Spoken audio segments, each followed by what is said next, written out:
Hello everyone, welcome back to Debnath couple in রাশিয়ার আরেকটা নতুন ব্লগে। আজকে স্টুডেন্টদের জন্য আরেকটা ইনফরমেশন শেয়ার করতে চলে আসলাম।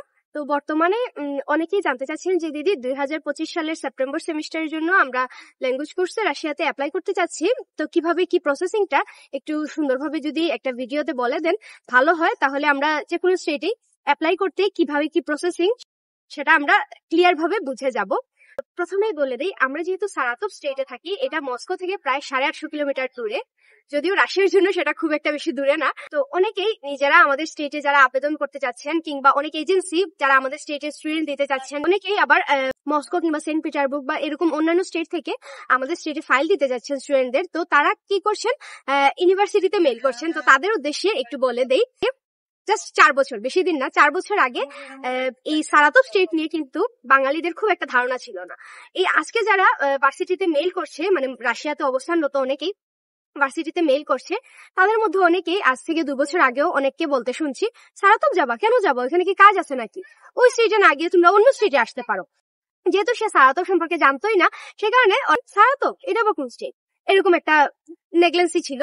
বাট এখন যখন আমার ভিডিওর মাধ্যমে, আমি গর্ব করে বলতে পারি, আমার ভিডিওর মাধ্যমেই এই সারাতভ স্টেটটা সম্পর্কে সবাই জানতে পেরেছে। কারণ আজ থেকে 3 বছর আগে যখন আমি ভিডিও করা স্টার্ট করছি, এই সারাতভে আমরা 3 জনই বাঙালি ছিলাম, আমি, আমার হাজবেন্ড, আমার ছেলে।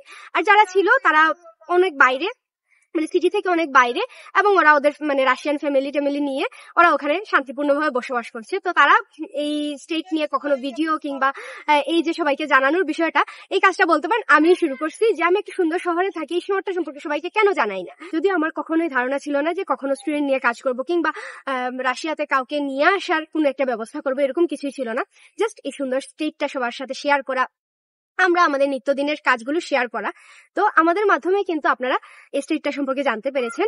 এবং বর্তমানে আপনারা যারা ভার্সিটিতে মেইল করছেন, তাদের উদ্দেশ্যে বলি, ভার্সিটি কিন্তু এই মেইলগুলো, আমরা যারা বর্তমানে রাশিয়াতে এই সারাতভ স্টেটে বসবাস করছি, এই মেইলগুলো কিন্তু আমাদেরকে আবার সেন্ড করতেছে ভার্সিটি। যেমন অনেকেই আছে, যদি আমার ভিডিও তারা দেখে থাকেন বর্তমানে, জানার কথা, ওদেরকে কিন্তু ভার্সিটি রিকমেন্ডও করে দেয় যে তোমরা অমুকের সাথে যোগাযোগ করো, তমুকের সাথে যোগাযোগ করো। হ্যাঁ, শুধু আমাদের স্টেট বলবো না, এখন বর্তমানে রাশিয়ার বেশিরভাগ মানে ইউনিভার্সিটি গুলোই, ওইখানে যদি আপনি আফ্রিকা থেকে মেইল করতেছেন, আফ্রিকান যদি সিনিয়র কেউ থাকে যে এই ভার্সিটি থেকে পড়ে গেছে বা এই ভার্সিটির সাথে তার লিঙ্ক আছে, সে কিন্তু ওই স্টুডেন্টটাকেই রিকমেন্ড করবে যে তুমি ওর সাথে যোগাযোগ করো।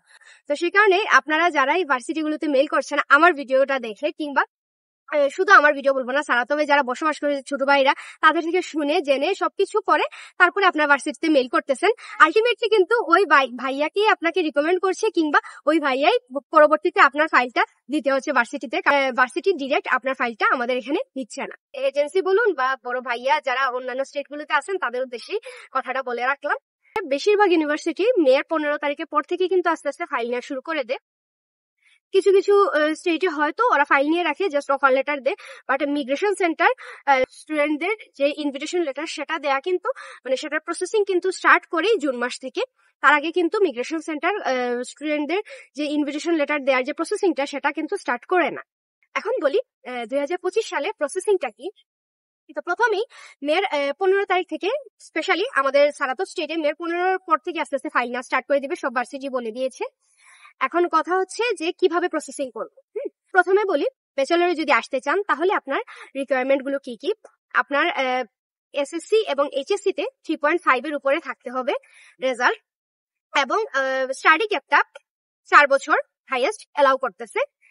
আর যারা মাস্টার্সতে আসতে চান, তাদের জন্য 6 বছর স্টাডি গ্যাপটা ইউনিভার্সিটি আমাদের এলাও করছে। তো তার মানে এই না যে আমি 2012-তে এসএসসি দিছিলাম আর এই কয়েকদিন আগে এইচএসসি দিলাম, কারণ ওই ফ্যামিলি কিছু ক্রাইসিস বা কিছু প্রবলেমের কারণে, আর এখন আসতে যাচ্ছি আমি ব্যাচেলরে। ওইটা কিন্তু আবার এলাও করছে না ভার্সিটি। আপনি ব্যাচেলরে আসতে চাইলে জন্মসালটা 2000 থেকে ওরা মানে এলাও করছে, এবং মাস্টার্স এর ক্ষেত্রে জন্মসালটা 1997 থেকে এলাও করছে। আর পিএইচডি হলে 95 থেকে এলাও করছে। হচ্ছে আপনার প্রথম ক্রাইটেরিয়া গুলো ভার্সিটির। দ্বিতীয় হচ্ছে যে আপনার পাসপোর্ট এবং আপনার সব সার্টিফিকেট, মার্কশিট, এগুলো হাতে থাকতে হবে, এবং যার মাধ্যমে অ্যাপ্লাই করবেন তাদেরকে ট্রান্সলেট কস্টটা দিতে হয়। কারণ অনেক স্টেট বা অনেক ইউনিভার্সিটি আছে বাংলাদেশ থেকে যে ট্রান্সলেটটা করা হয় সেটা এলাও করে না। আর কিছু ইউনিভার্সিটি আছে, দেখা যায় যে সে যে স্টেটে আছে, মানে যে স্টেটে আপনি অ্যাপ্লাই করতে চাচ্ছেন, ওই স্টেটের কোনো ট্রান্সলেট সেন্টার ছাড়া ওরা এলাও করে না। সেই কারণে অনেকেই বাংলাদেশে অযথাই টাকা খরচ করে ট্রান্সলেট করে রেখে দিচ্ছেন যে যে কটা ভার্সিটিতে পারবো দিয়ে দিব। সেরকম না করে আমি বলবো যে যার মাধ্যমে অ্যাপ্লাই করতেছেন তার থেকে জেনে নেবেন যে যে ভার্সিটিতে আপনি অ্যাপ্লাই করতে চাচ্ছেন অনেকেই বাংলাদেশে ট্রান্সলেটটা এলাও করে কিনা। অ্যাপ্লাই করার 12 থেকে 15 দিনের ভেতর কিন্তু আপনার অফার লেটার চলে আসবে। বেশিরভাগ ইউনিভার্সিটিতেই 12 থেকে 15 দিনের ভেতরই অফার লেটারটা চলে আসে। তো অনেকে জিজ্ঞেস করে দিদি অফার লেটারটার কাজ কি? অফার লেটারটার মানেই হচ্ছে যে আপনার সব ডকুমেন্টস ইউনিভার্সিটি নিয়েছে, আপনার রেজাল্ট বা স্টাডি গ্যাপ বলুন বা এজ সবকিছু ওদের জন্য সুইটেবল হয়েছে, ওরা অফার লেটার আপনাকে প্রোভাইড করলো। এখন কথা হচ্ছে অফার লেটার প্রোভাইড করার পরের কাজটা কি? অফার লেটার প্রোভাইড করার পরে কিন্তু বেশিরভাগ ইউনিভার্সিটি এখন আপনার টিউশন ফিটা অগ্রিম পেমেন্ট চাচ্ছে।